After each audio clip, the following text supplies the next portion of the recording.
Before a building can come down, a lot of work has to happen inside first. That's why I'm wearing this personal protective equipment. It protects workers as they remove hazards and prepare facilities for demolition. In this month's Talk to an Expert, we're taking a look at the deactivation process that makes cleanup possible. Demolition may get the most attention, but first, crews have to make a building safe to tear down. Deactivation is the process of getting a facility ready for demolition. Deactivation is often the longest part of a cleanup project. Teams disconnect utilities, identify potential hazards, and develop a plan to remove them. There's a variety of different and unique hazards associated with the historical processes that took place in that building.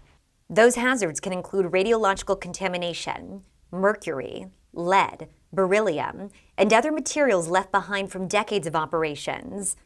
And many of them aren't visible. You may be able to put a meter on it, but you can't tell what type of radioactive material that is until you send it off for characterization. Crews collect samples and send them to labs to determine exactly what's inside a facility and how it needs to be handled. The primary portion of deactivation is getting rid of those other legacy materials that have a special waste disposition path and go to special landfills that don't go to a local on-site landfill. The larger the building, the more complex the job. At Y12's Beta 1 facility, crews removed millions of gallons of water from the basement before deactivation could move forward. At ORNL's Isotope Row, teams removed highly contaminated hot cells to prepare for demolition. So we're characterizing the facility and crews are moving behind to clean it up, and they're moving in sequence. And so it's identifying that next area before we move in. Safety drives every step of the process. Workers receive specialized training and use multiple layers of protection to reduce risk. That includes engineering controls like ventilation systems.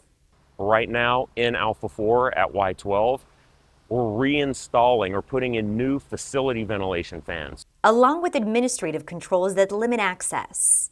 We restrict access, so only the people who have to work in a certain area are in that area and doing that work, so we keep people away. And personal protective equipment.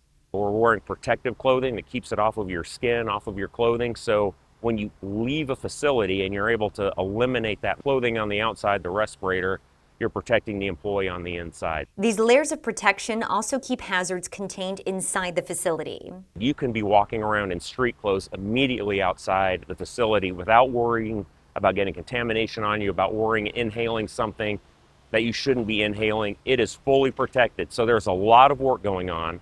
We are protecting our employees who are in there, but external, there are no impacts to those in the surrounding area.